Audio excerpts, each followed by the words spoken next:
Ay, shalom, shalom, mapagpalang gabi, umaga, tanghali sa ating lahat, saan man tayo naroroon. Ngayong araw na ito, siyempre, bago tayo mag-umpisa sa ating mga trabaho, ay magbahagi muna tayo, kasi ngayong araw na to ay napaka-importanteng araw para sa ating mga Katoliko.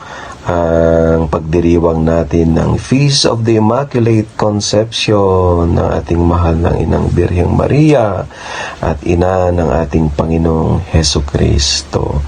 Ano nga ba ang Immaculate Conception?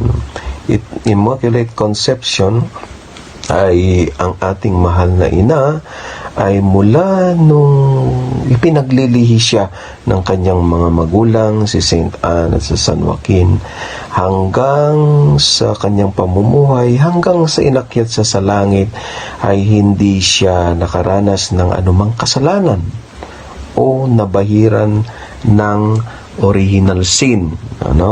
So, taliwas ito sa mga argumento ng ating mga kapatid sa ibang pananampalataya na siya daw ay makasalanan. So, panahon naman itong araw na ito para ipagtanggol ang ating mahal na ina.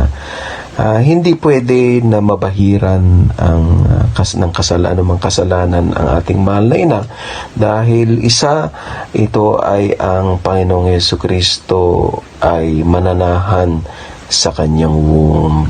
Siyempre, kung saan nandun ang Panginoon, siyempre yung titirhan niya ay banal talaga, holy na holy talaga. Kaya nung nakausap ko itong mga amo ko na Levita, ang lahi ng mga amo ko sa Old Testament, dun sa Ark of the Covenant, kung saan nandun yung mana, yung salita ng Diyos, yung Ten Commandments at tungkod ni Aaron na priest, ay ito ay inutos sa kanila na dito yung tagpuan ng mga pananampalatayang Hudyo, dahil nandito yung presensya ng Panginoon. So napakabanal daw yon. Bago pumasok yung pari nila sa Holy of the Holiest, kung saan nandun yung kaban ng tipan, ay maraming seremonyal pa ang ginagawa ng pari nila. Nag-iinsenso, nagdarasal bago makapasok sa Holy of the Holiest, kung nasaan yung Ark of the Covenant. So, ganun kabanal, at anuman ang nakakahawak nito ay namamatay.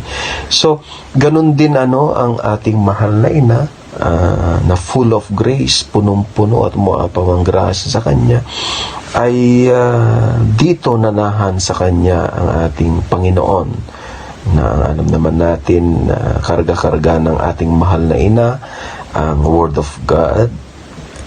Nandun na siya, na ang Panginoon ang salita, at ang tinapay, ang ating Panginoon ang tinapay na nagbibigay ng buhay, tunay na tinapay na ating tinatanggap sa banal na misa. At syempre yung priesthood, ang ating Panginoon, hindi lang siya hari, kundi siya isang pari.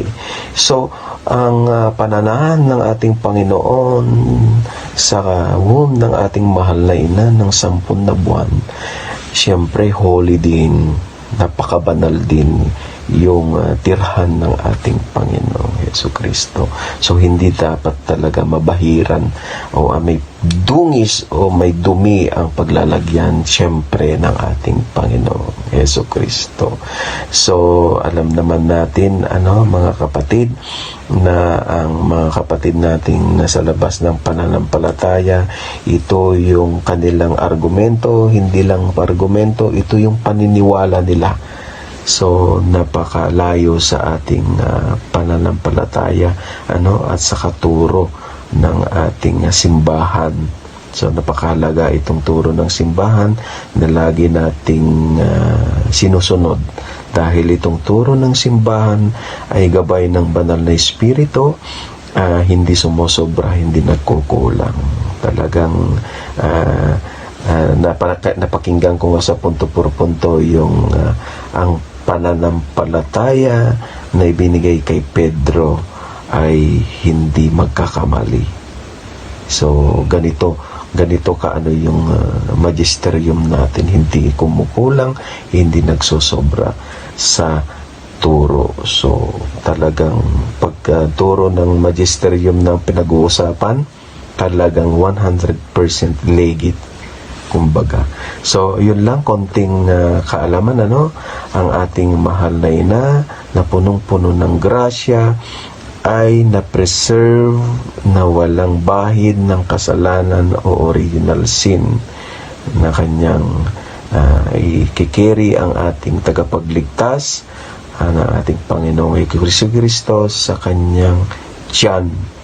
So nagsilbi ang ating mahal na ina din na Ark of the New Covenant. So aking babasahin ngayon ang sinasabi ng ating Catechism of the Catholic Church, CCC 491. The dogma of the Immaculate Conception confesses that Our Lady was from the first moment of her conception preserved, immune from all stain of original sin. So napakaliwanag, preserve siya sa anumang bahid ng kasalanan. So yun lang, sa konting pagbabahagi naway nakatulong sa atin, sa konting kaalaman, at may bahagi din natin sa ating mga kapatid na hindi pa nakakaalam kung ano yung isang napaka-importanteng dogma ng ating mahal na Birheng Maria. Mama Mary, Mother of Jesus, pray for us. Amen.